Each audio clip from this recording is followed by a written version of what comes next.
This is the Attack Shark R1, and I'm going to give you all my thoughts and opinions on this mouse and if I think it's worth picking up at its $25 price versus everything else. So let's just get right into it.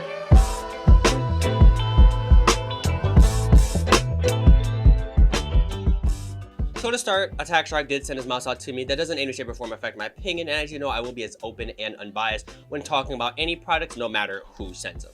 So with that being said, let's get right into it. So to start, the Attack Shark R1 is really meant to be a budget-friendly, conscious mouse to give you more enthusiast features at a very low cost. This means you're getting a well-loved ergonomic design, very inspired by the V2 Pro Death Adder, but it's not my preferred shape. As you guys know, I try to stay away from ergonomic mice because they're not really meant for my grip style. So when I'm using this mouse, I do find it kind of uncomfortable to hold, and it's more geared for a palm or a claw grip style. As I play a fingertip palm, it's not going to be as good for me. Going on to the general build quality of the mouse, you are getting a full plastic body with a dongle holder in the bottom. It does come with a 1K polling rate dongle out the box, and it does only do a max polling rate of 1K. It has a 3311 sensor, which is a very old sensor, and you're not going to get any kind of really good tracking movements with it or anything like that. You are getting 80 million click Kawano switches in it. They're fine. I have kind of come to prefer the Omron Opticals, as they're the switches that I've just gotten used to in all my mice, including the B-Stacks, G Pro, Superlight 2, and etc. A lot of mice like that are using those clicks. When talking about the pre and post travel of this mouse, it is next to perfect. You're getting almost no pre and no post travel. So when you're clicking, you're getting really nice responsive clicks, and they're really tactile because they are using those 80 million clicks. The side buttons, again, are really well tensioned. They feel really nice and they're really tactile to use. And overall, the click experience feels really good when I click it, and there's not too much play on the movement, and it's not too much play on the pre and post travel. It feels really good overall. In terms of the click stability, you are getting a little bit of wiggle, but it's nothing that I would say is detrimental. Where you're playing with, I would feel it's kind of natural to use, but overall, the clicks feel really good. But that's it for the list of pros. It is a well-made mouse at $25, but in terms of the performance, it is by far the worst performing mouse I have used this year. The 3311 sensor really holds it back all the way because you're getting mice at that same price point, like the VXE R1 SE, which uses a modified 3395 SE, which is just like a modified 3395 sensor. It is a little bit older. I think it's based on a 3360 or 3370. But you are getting a much more accurate representation of your aiming style. I did find the sensor to kind of feel like it's floating when I'm playing games. So in games like Valorant, I would flick and it would either over or under flick, even if I move my arm the same distance every time. Compared to going just one tier up to the L7, which has been my main mouse, it just feels really awkward to do any kind of vertical or horizontal shifts because it's like the cursor is moving way too much from side to side.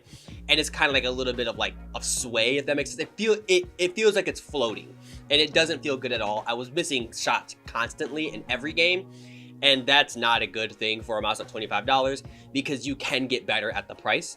The software is bog standard. You're not really going to get a crazy software. It's not well featured. You're getting just a basic DPI and control, and you're able to just control the basic features of the mouse. Nothing I would say is revolutionary, and I'm not even going to say I wish it was a web-based software because it's such a cheap mouse. It's really hard to say. It's really hard to anticipate any good features.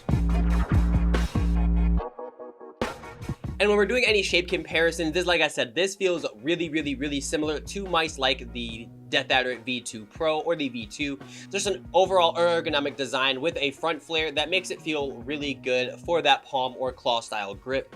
This mouse did come in on a little bit of the larger side, so if you do have smaller hands, I would probably recommend this mouse for something like a palm grip over a claw grip because it is a relatively larger mouse. You are getting a nice center hump profile, so it feels really good in hand for those styles of grips, but for something like a fingertip, I would definitely just avoid the mouse altogether and just avoid ergonomics unless you're going for the Z2 or the Lamzu Thorn, which feel really good for those fingertip styles of grips.